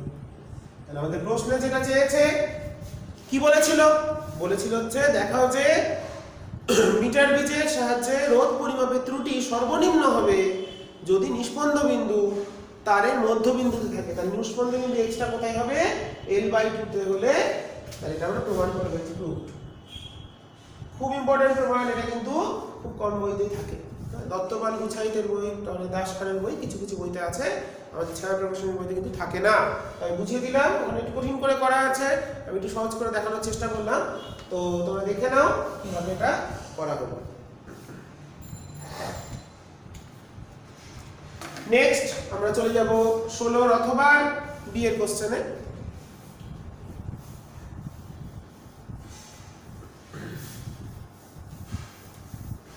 দাগের অথবা বি কি কোশ্চেন, 0.3 সেন্টিমিটার মিলিমিটার ব্যাসার্ধের একটি ফিউজ তারে 1 অ্যাম্পিয়ার প্রবাহ পাঠানো হলো। যদি 1000 ওয়াট 220 ভোল্ট হিটার চালাতে হয় তাহলে ফিউজ তারের ব্যাসার্ধ কত হতে হবে। তো আমাদের ব্যাসার্ধ বলে দিয়েছে 0.3 মিলিমিটার হলে I হচ্ছে আমাদের 1 অ্যাম্পিয়ার। এবার 1000 ওয়াট 220 ভোল্ট হিটার, এর ক্ষেত্রে I কত, I সমান হচ্ছে P/V, মানে 1000 বাই 220 অ্যাম্পিয়ার। এটা আমরা ক্যালকুলেট করে নিই, মানে 100/22 মানে 50 এর আমরা হিসাব করে নিই কত আসছে ক্যালকুলেটরের সাহায্যে। তাহলে এটা আমাদের চলে এলো 50/11, 4.545। তো দেখো আমরা জানি কোন তারের ভেতর দিয়ে সর্বোচ্চ প্রবাহ মাত্রা তার ব্যাসার্ধের, তো প্রবাহ মাত্রা আমরা কি জানি, প্রবাহ মাত্রা I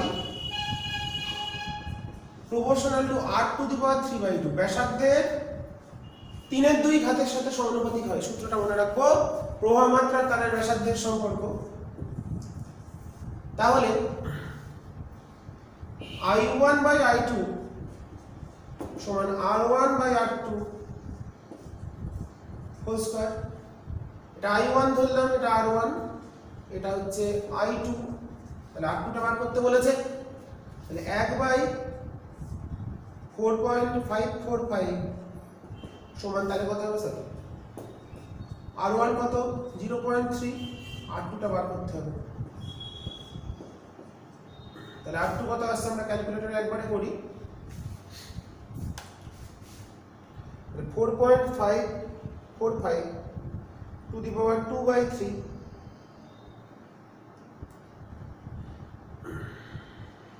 into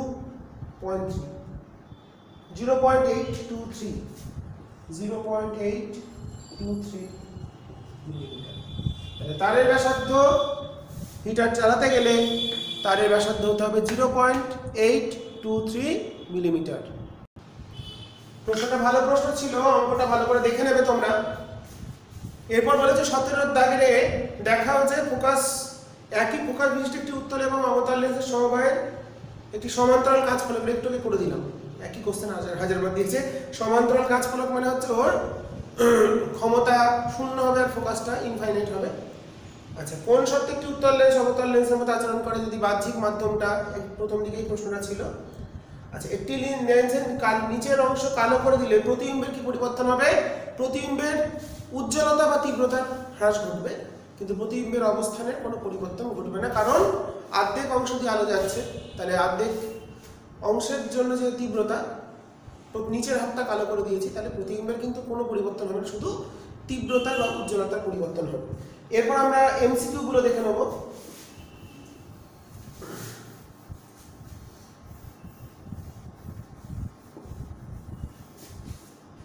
MCQ part B.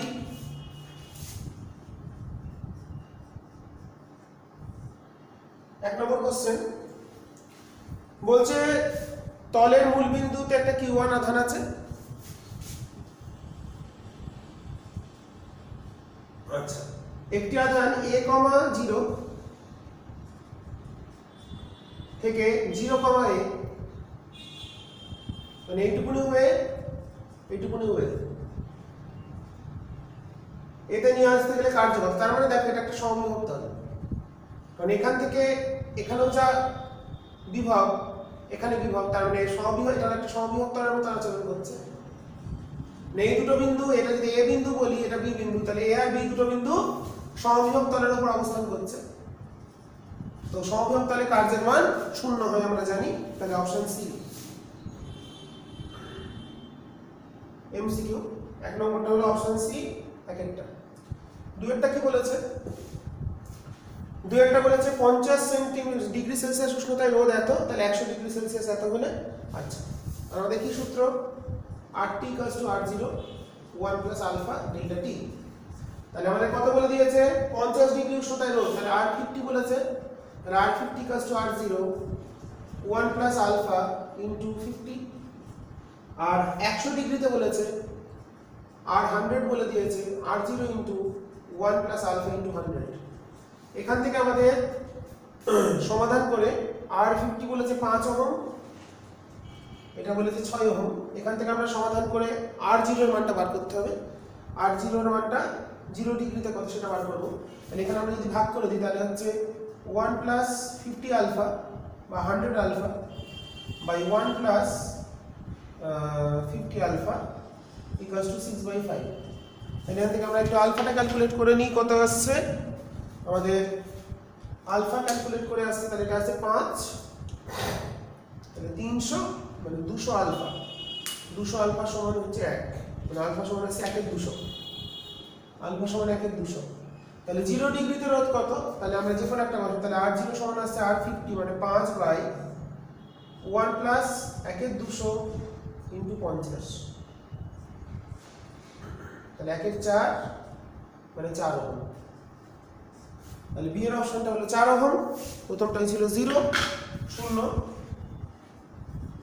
তারপরটা হচ্ছে আমাদের দ্বিতীয় উত্তরটা চলে এলো, তাহলে 4 ওহম বি এর অপশন। 2 নম্বর হচ্ছে 4 ওহম। 3 এর কোশ্চেন আছে দুটি বাতির ক্ষমতা P1 P2, এদের শ্রেণী সমবায় বিভব প্রভেদ দেয়া হয়েছে V, তাহলে মোট ক্ষমতা কত হবে? তো দুটো বাতির ক্ষমতা, একটা রোধ, এটা P1, ক্ষমতা এটা P2। এবার রোধ মানে কি জানি, P = হচ্ছে এটার মোট ভোল্টেজ দিয়েছে ভি দিয়েছে, তাহলে এই দুটোর মোট ক্ষমতা কত হবে? তো তো আমরা আই জানি, আমাদের মোট ক্ষমতা তার মানে কত? I square R1 plus I square R2, I square R1 plus I square R2। তো সেই সময় তাহলে মোট ক্ষমতা কত হবে সেটা আমাদের বার করতে। তাহলে এটা হচ্ছে পি টোটাল, পি সিরিজ, তাহলে কত আসছে? পি সিরিজটা হচ্ছে I square R1 I square R2। এবার পি তো হচ্ছে আর এর ব্যস্তানুপাতিক, পি মানে আমরা কি জানি? ভি স্কয়ার বাই আর। তাহলে পি ইকুয়ালস টু যদি ভি স্কয়ার বাই আর হয়, বা আমরা এখানে যদি ভোল্টেজ দিয়ে ভাবি, তাহলে ভোল্টেজ দিয়ে ভাবে তার মানে যেটা পি সমানুপাতিক 1 বাই আর, তার মানে যেখানে এর মধ্যে ভোল্টেজটা কত হবে? প্রথমটার ভোল্টেজ যেহেতু ভি দিয়ে দিয়েছে, প্রত্যেকটার সেই সময় ভি বিভাগযুক্ত করলে মোট ক্ষমতা কত হবে? তো এখানে ভি সমানুপাতিক 1 বাই আর, তাহলে শ্রেণী সমবায়ের ক্ষেত্রে আমাদের তুল্য রোধ আমরা জানি হচ্ছে মোট রোধ যেটা হয় হচ্ছে, তাহলে এর 1 বাই P1, তাহলে প্রথমটা রোধ ভি স্কয়ার বাই P1, দ্বিতীয়টা হচ্ছে ভি স্কয়ার বাই P2, তাহলে মোট রোধ হলো এটা RS, RS হলো এটা, তাহলে আইটা কত হবে? আইটা আমাদের দাঁড়াবে হচ্ছে ভি বাই RS, তাহলে হচ্ছে V by P1 V into 1 by P1 plus 1 by P2, V by RS যদি করি, এখানে RS যদি ভি দিয়ে ভাগ করি তাহলে এটা থাকবে না, 1 by P1 plus 1 by P2, তাহলে আমাদের ইকুইভ্যালেন্ট যেটা পাওয়ার চলে আসছে আমাদের P1 P2, তার মানে I by V plus 1 by P1 plus 1 by P2, তার মানে তুল্য ক্ষমতা যেটা চলে আসছে এখানে আমাদের মোট পাওয়ার, এটা হিসাব করলে চলে এলো P1 P2 বাই P1, এটা হচ্ছে P1 বাই P ইকুইভ্যালেন্ট, তাহলে Pটা চলে, P মানে হচ্ছে V বাই I, তাহলে এখান থেকে আমরা লিখতে পারি তাহলে তুল্য ক্ষমতাটা হলো P1 P2 by P1 plus P2। P নেটটা আমাদের চলে এলো অপশন সি, মানে এটা উত্তর হলো। কিভাবে হলো দেখতে পাচ্ছি এখান থেকে, পি ইটা ইকুইভ্যালেন্টে চলে আসছে P1 P2 by P1 plus P2। আচ্ছা, এগুলো মুছে দিই, আমরা এবার নেক্সট এমসিকিউতে যাওয়ার আগে 4 এর দাগের এমসিকিউ দেখব। ক্যালকুলেশন করতে আমাদের একটু জায়গা লাগছে, জাস্ট বুঝিয়ে দিচ্ছি কিভাবে আসছে। তাহলে পি নেটটা উত্তর কত হলো? P1 P2 by P1 plus P2। 4 এ যাব এবার। 4 নম্বর এমসিকিউ, তিরস্চম্বক পদার্থ, তিরস্চম্বক মানে হচ্ছে ডায়াম্যাগনেটিক মেটেরিয়াল, তার ক্ষেত্রে হচ্ছে বিটা লেস দ্যান এইচ হয়, বিটা আচ্ছা মিউটা তিরস্চম্বক, এটা আমরা হিসাব করে দেখি, অত আমার মনে থাকে না। তিরস্চম্বক পদার্থের ক্ষেত্রে আমাদের হচ্ছে ইনডিউসড যেটা সেটা অবশ্যই লেস দ্যান এইচ হবে, কারণ সেক্ষেত্রে কারণ ফিল্ডটা কমে যায়, বিটা হচ্ছে আমাদের আবিষ্ট চুম্বক ক্ষেত্র আর এইচটা হচ্ছে আমাদের বাহ্যিক চুম্বক যার সাথে ম্যাগনেটাইজড হচ্ছে, তাহলে অপশন হচ্ছে আমাদের বি। 5 চলে আসি। 5 দাগে কি প্রশ্ন দিয়েছে? বায়ু মাধ্যমে বায়ুর সাপেক্ষে জলের প্রতিসরাঙ্ক 1.33, তাহলে সমবর্তন কোণ কত? tan IP সমান হচ্ছে মিউ, তাহলে আমাদের IB সমান হচ্ছে tan ইনভার্স মিউ দিয়েছে 1.33, ক্যালকুলেট করি tan ইনভার্স 4/3 বা tan inverse 1.33 53.06 53 degree, option D. 6 নম্বর, কোন আধানটি বাস্তবে সম্ভব নয়? 6 নম্বর, আমরা কোয়ান্টাইজেশন চার্জ অনুসারে জানি Q সমান n, তাহলে যেটা ইলেকট্রনের আধারে গুণিতক হবে না, এখানে কত দিয়েছে? 5.6 3.2 4.8 6.4, তাহলে 5.6 টা 1.6, কারণ ইলেকট্রনের আধান কত? E এর মানটা কত? 1.6 10 to the power minus 19 coulomb, তাহলে উত্তরটা হবে 6 এর উত্তরটা হবে A। আধানটা কত হবে যেটা হতে পারে না বাস্তবে, তাহলে 5.6 10 to the power minus 14 coulomb. তাহলে অপশন এরটা হলো। নেক্সট আমরা চলে যাব 7 নম্বর এমসিকিউ। 7 নম্বর এমসিকিউ দিয়েছে উত্তল লেন্সের অর্ধাংশ পর্দায় আবৃত করা হলে প্রতিবিম্ব গঠিত হবে না। প্রতিবিম্বের সি অপশন, প্রতিবিম্বের তীব্রতা কমে যাবে, এটা আমি বলেছি। 8 নিচের অংশটা যদি অর্ধেক ডুবি মানে ঢেকে দেওয়া হয় তাহলে প্রতিবিম্ব তৈরি হবে, কিন্তু তার তীব্রতা উজ্জ্বলতা কমে যাবে। আচ্ছা, আর ব্যাসার্ধের বৃত্তচাপ কেন্দ্রে π/2 কোণ উৎপন্ন করে। কেন্দ্রে π/2 কোণ উৎপন্ন করে। আর ব্যাসার্ধের বৃত্তচাপ কেন্দ্রে π/2 কোণ উৎপন্ন করে যদি কুণ্ডলীর প্রমাত্রা I হয়। চুম্বক ক্ষেত্র কত? তাহলে দেখো আমরা পুরো বৃত্ত হলে কত জানি, μ0 I/2r ইনটু θ/2π। কোন বৃত্তের কেন্দ্রে যদি কোন বৃত্তচাপের কেন্দ্রে থিটা কোণ উৎপন্ন হয় তাহলে তার বৃত্তের কেন্দ্রে চুম্বক ক্ষেত্র হলো μ0/I μ0I/2r ইনটু θ/2π। থিটাটা কত বলেছে π/2, তাহলে μ0I/2r ইনটু π/2/2π মানে 1/4, তাহলে μ0I/8r। তাহলে উত্তর হলো μ0I/8r। তাহলে কোন বৃত্তচাপ যদি কেন্দ্রে থিটা কোণ উৎপন্ন করে তার কেন্দ্রে চুম্বক ক্ষেত্র, বৃত্তচাপের কেন্দ্রে চুম্বক ক্ষেত্র কত হবে, μ0I/2r ইনটু θ/2π। তাহলে থিটাটা কত বলেছে π/2, বসিয়ে দিলাম। তাহলে 8 এর উত্তরটা হলো অপশন সি। 8 এর উত্তর হলো অপশন সি। 9 নম্বর আমরা দেখি। 9 নম্বর বলেছে সমান ধারকত্ব বিশিষ্ট 4টি ধারকের শ্রেণীতে রোধ হলো, 4টি ধারকের শ্রেণীতে ধারকত্ব C1 সমান্তরালে C2, তাহলে C1/C2 কত? তাহলে সমান, তাহলে C1টা হলো শ্রেণীতে, তাহলে C/4, আর C2টা সমান্তরালে, তাহলে 4C, তাহলে C1/C2 হবে। এটা হলো সিরিজ, সিরিজের ক্ষেত্রে এটা প্যারালাল, তাহলে C1/C2 হবে। এটা ভাগে এটা করলে কত আসছে 1/16, তাহলে 1/16 অপশন বি ইজ কারেক্ট।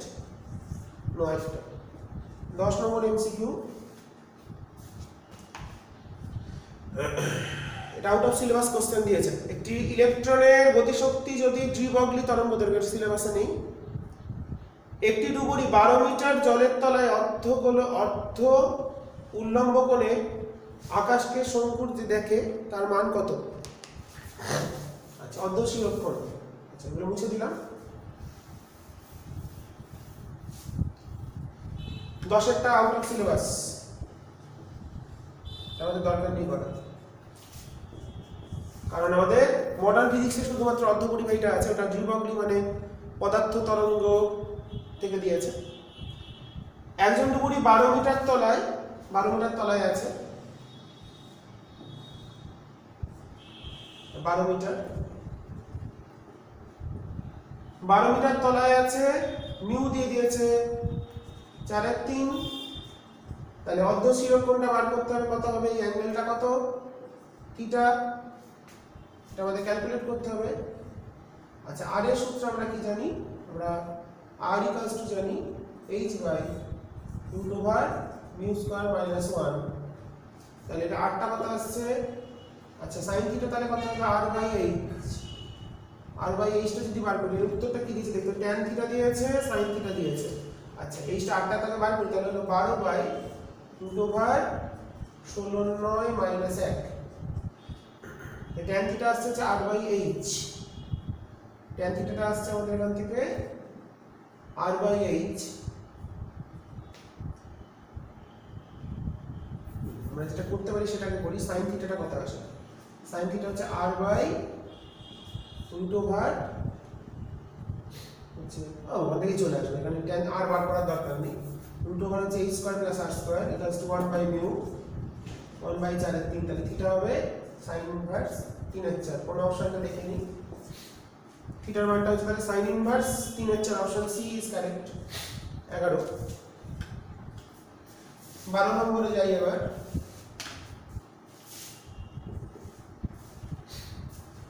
একটি বিন্দুর চারপাশে গোলীয় যে গাউসীয় তল, তার পৃষ্ঠ, তড়িৎ ক্ষেত্র এবং ভেক্টর এর মধ্যে কোণ। আচ্ছা,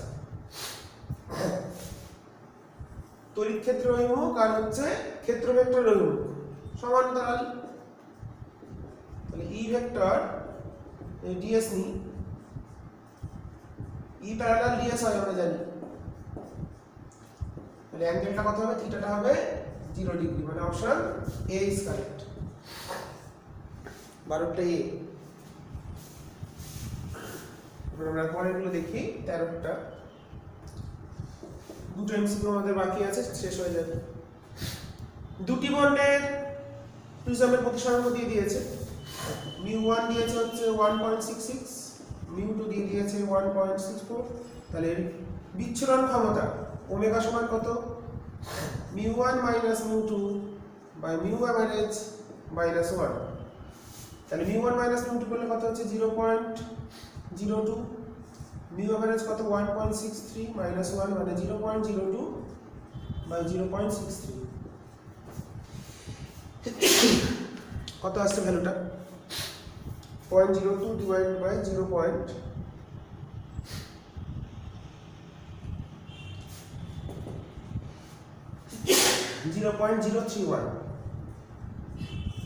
কোনটা উত্তর আছে? 0.03, অপশন ডি। অপশন ডিটা কারেক্ট। 13টা হলো 29 কে বাইনারিতে কনভার্ট করতে হবে, খুব সহজ প্রশ্ন।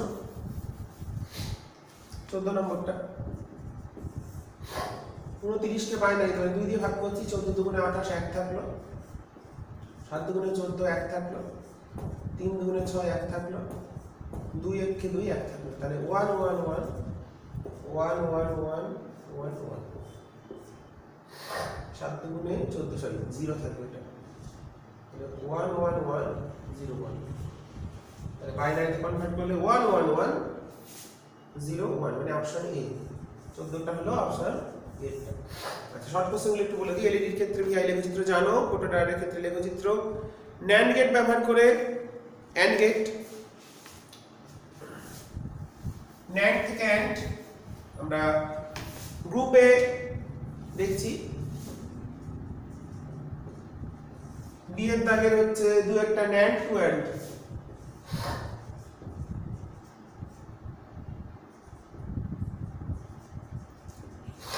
ন্যান্ড গেট মানে কি? গুণ করে উল্টে দেবে। তাহলে এখানে পেলাম এ এন্ড বি বার। এবার এটাকে আমরা কি করছি? আরেকটা ন্যান্ড গেটে দুটো কমন ইনপুটকে কমন করে ইনপুট করে দিলাম, তাহলে এটা হয়ে গেল এন্ড গেট। এর কাজ কি? গুণ করবে উল্টে দেবে। এবার দুটো ইনপুট কমন করেছে মানে এর কাজ কি? নট গেটের মতো কাজ করবে। টোটালটা হয়ে গেল, এই টোটালটা হচ্ছে আমাদের। তাহলে ইনপুট দিলাম কত? এবি, এবি দিলাম, আউটপুট দিলাম এ এন্ড বি, তাহলে এটা এন্ড গেটের মতো কাজ করেছে। ট্রান্সফরমারের ক্ষেত্রে মজ্জাগুলোর ক্ষেত্রে স্তর কেন করা হয়? এডি কারেন্ট লস কমানোর জন্য বা ঘূর্ণি প্রবাহ যে আমাদের শক্তি ক্ষয় অপচয় কমানোর জন্য। আচ্ছা, চৌম্বক পদার্থের ক্ষেত্রে বিএইচ লুপ জানো তোমরা, হিস্টেরিসিস লুপ কেমন আঁকতে হয়। ট্রান্সমিটার হবে না। ট্রান্সফরমারের ক্ষেত্রে কোন অঞ্চলের বেগ সর্বাধিক হয়? হচ্ছে আমাদের যেটাকে বলা হচ্ছে নিঃসারক সংগ্রাহক, কালেক্টর। কালেক্টরের ক্ষেত্রে বেগটা সবচেয়ে বেশি, কারণ সেখানে সব নিঃসারক থেকে হোল বা ইলেকট্রনিক গুলো এসে সেখানে পৌঁছবে, তার জন্য ওখানে বেগটা বেশি করা হয়। ঠিক আছে, তো আজকে আমরা সাতটা পাবলিকেশনের র্যাপিড টেস্ট 2021 হায়ার সেকেন্ডারি প্রথম যে টেস্ট পেপার পেজ সম্পূর্ণ সমাধান করিয়ে দিলাম। তোমরা দেখো ভালো করে। আমি যত তাড়াতাড়ি সম্ভব পরের টেস্ট পেপার 2, 3 প্রত্যেকটা সমাধান করাবো। নতুন কোনো টেস্ট পেপার বেরোবে সেগুলোও করাবো। বিভিন্ন প্রশ্ন, কোনো প্রশ্নের সাজেশন বলে কিছু হয় না, বিভিন্ন প্রশ্ন প্র্যাকটিস করতে হবে। প্রশ্নগুলো প্রত্যেকটাই ভালো, তোমরা অবশ্যই দেখো এবং ভালো করে নাও। এবং পরের ইউনিটগুলো চেষ্টা করো, খুব ভালো বই করেছে কোশ্চেনগুলো, তো তার জন্য তোমাদের করানো। ঠিক আছে, আজকে এখানেই শেষ করছি।